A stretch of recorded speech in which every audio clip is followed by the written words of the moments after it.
जब आयोजन इस स्तर पर हो तो राजनीति का भी अपना एजेंडा सेट हो ही जाता है। पूरे कुंभ के दौरान तो राजनीतिक टीका टिप्पणी चलती रही। महाकुंभ के समापन के बाद भी राजनीति शीर्ष पर है।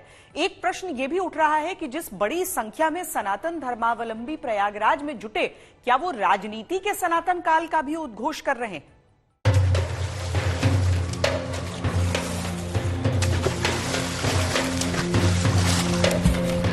पार्टी अलग, पार्टी की विचारधारा अलग, लेकिन सनातन की गंगा में सब हिंदू, और दावा ये भी कि हिंदू भी पूरे नियम कर्म वाले।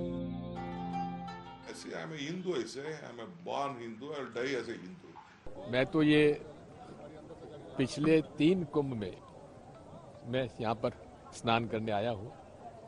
तब मुख्यमंत्री था तब भी आया था, उसके बाद भी, और अर्ध कुंभ में भी 2019 में आया था। तो इसलिए ये मेरे लिए कोई राजनीतिक बात नहीं है, मेरे लिए आस्था का प्रश्न है। महाकुंभ के आयोजन में जो हिंदू चेतना दिखी, उसके कारण क्या है? विशुद्ध धार्मिक या हालिया राजनीतिक परिणाम भी इसके पीछे हैं?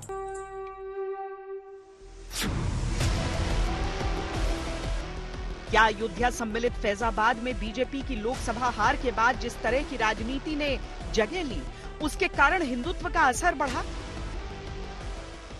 कटेंगे तो कटेंगे, एक रहेंगे तो नेक रहेंगे, सुरक्षित रहेंगे और समृद्धि की पराकाष्ठा को पहुंचेंगे। कोई भी नहीं चाहता है कि समाज बिखरे, समाज छोटे छोटे टुकड़ों में बढ़ जाए। और इसलिए हमें ये हमेशा याद रखना है, एक रहेंगे तो सेफ रहेंगे। क्या बीजेपी ने हरियाणा, महाराष्ट्र, दिल्ली जीती तो इसके पीछे बड़ा कारण हिंदुत्व की राजनीति का नया रूप रहा? वोट जिहाद का जवाब वोट के धर्म युद्ध से हमको देना है। मां यमुना हमारी आस्था का केंद्र है, तभी तो कहते हैं नमो नमस्ते यमुने सदा त्वं भवस्व में मंगल कारणम च। हम लोग हमारा सदा मंगल करने वाली यमुना देवी को नमस्कार करते हैं। तो मेरे साथ बोलेंगे जय श्री राम, जय जय श्री राम। दिल्ली चुनाव और मिल्कीपुर उपचुनाव में त्रिवेणी संगम से उठती हुई सनातनी तरंगों का असर बखूबी दिखाई दिया। मिल्कीपुर उपचुनाव में लोकसभा चुनाव में मिली फैजाबाद की हार का उल्लेख हुआ और वो सीधे सीधे अयोध्या की राजनीति से जुड़ गए। लोकसभा चुनाव परिणाम के कारण जो अयोध्या में एक थोड़ा सा वातावरण यहाँ पे प्रभावित हुआ था, उन सबको दूर करने का यह अवसर है। और मिल्कीपुर की जनता भी इस बात का बहुत बेसब्री से इंतजार कर रही है कि कैसे वो भारतीय जनता पार्टी के साथ खड़ी हो, और वह जो लोकसभा चुनाव से एक पूरे भारत में गलत संदेश गया, उस संदेश को ठीक करते हुए मिल्कीपुर का संदेश पूरे भारत में जाए। बीजेपी ने 27 साल बाद दिल्ली भी जीत ली, और ये सवाल और बड़ा हो गया कि क्या ये राजनीति का भी सनातन काल चल रहा है? क्या सियासत का सनातन काल अभी शुरू हुआ है, या पिछले 1 दशक में जिस तरह राजनीति धीरे धीरे चलती रही है उसका परिणाम है?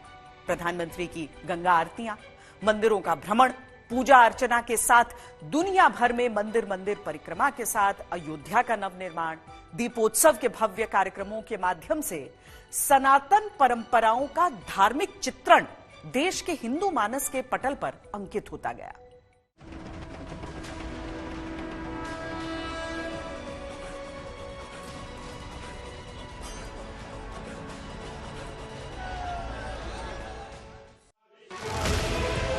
क्या यही वजह है कि राजनीति को सनातन की तरफ झुकना पड़ रहा है?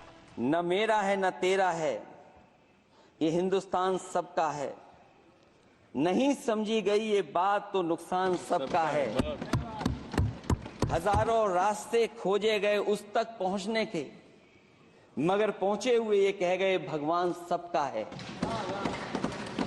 जो इसमें मिल गई नदियां वो दिखाई नहीं देती महासागर बनाने में, मगर एहसान सबका है। पुजारी ग्रंथी सम्मान योजना, इस योजना के जरिए हम, इसे मैं वेतन या तनख्वाह नहीं कहूंगा, एक तरह से इनका सम्मान करने के लिए इसकी घोषणा कर रहे हैं कि लगभग 18,000 रुपए महीना इनको सम्मान राशि दी जाएगी हमारी सरकार बनने पर। महाकुंभ का अवसर आया तो सनातन धर्म और प्रखर रूप में सामने आया। विपक्ष के बार बार सवाल उठाने के बावजूद श्रद्धालुओं के उत्साह में कोई कमी नहीं आई। हर बार भीड़ बढ़ती गई, विपक्ष को जवाब मिलता गया।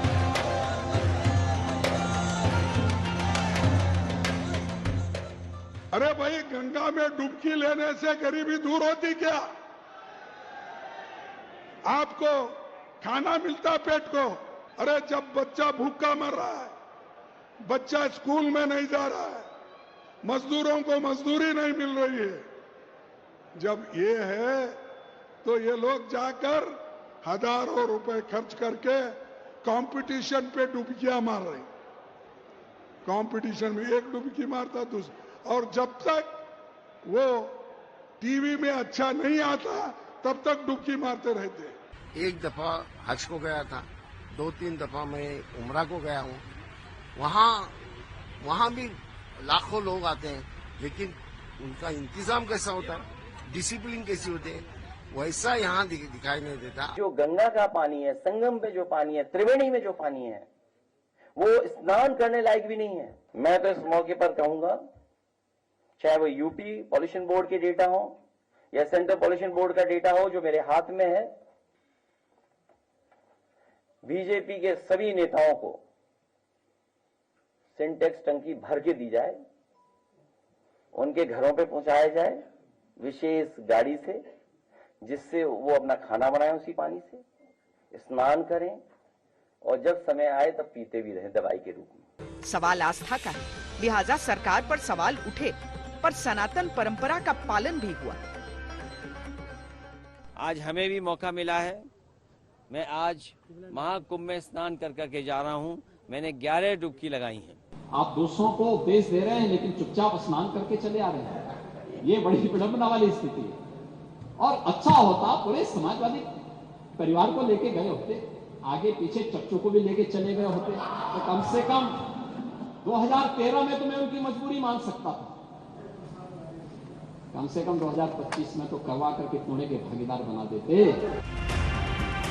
पार्टी लाइन से हटकर भी सियासतदान महाकुंभ में स्नान करते दिखे। I am a Hindu, I say. I am a born Hindu. I will die as a Hindu. हर व्यक्ति की आस्था जहाँ है उस पर उसे कायम रहते हुए, और इस देश में जो एक सर्वधर्म समभाव का एक हमारा चरित्र है, सभी धर्मों के प्रति सम्मान, उसको हम लोग मानते हुए, मैं तो ये पिछले 3 कुंभ में मैं यहाँ पर स्नान करने आया हूँ। विपक्षी नेताओं का पार्टी विचारधारा से हटकर खुद को हिंदू घोषित करते हुए सनातनी व्यवस्था में अपनी आस्था जाहिर करना गहरे संकेत देता है। महाकुंभ का आयोजन राजनीति के कई दिग्गजों के लिए वोट बैंक का एक रास्ता भी लगा, और उन्होंने करोड़ों हिंदू भावनाओं के उलट बयान दिया तो राजनीति में ये एक मुद्दा बना। कभी सॉफ्ट हिंदुत्व का जिक्र राजनीति में चला करता था, लेकिन अब हिंदुत्व की हार्ड ताकत दिखाई दे रही है। अरे सब कुंभ का क्या कोई मतलब है, फालतू है कुंभ। ওটা এখন মৃত্যু কুম্ভ হয়ে গেছে, মৃত্যু কূপের মতো। আমি মহাকুম্ভকে সম্মান করি, আমি শ্রদ্ধা জানাই, পবিত্র গঙ্গা মাকে আমি সম্মান করি, কিন্তু প্ল্যানিং না করে এত হাইপ তুলে।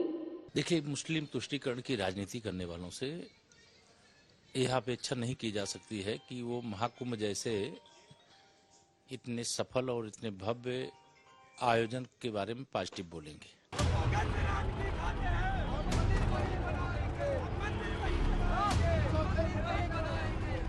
जहां राम का जन्म हुआ था, कभी राम मंदिर आंदोलन के साथ देश की राजनीति में धर्म का महत्व शामिल हुआ माना जाता है।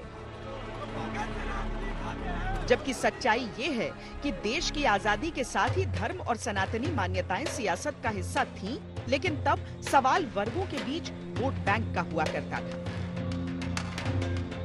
अब महाकुंभ क्या खुला ऐलान कर रहा है कि वर्गों की लकीर मिट रही है?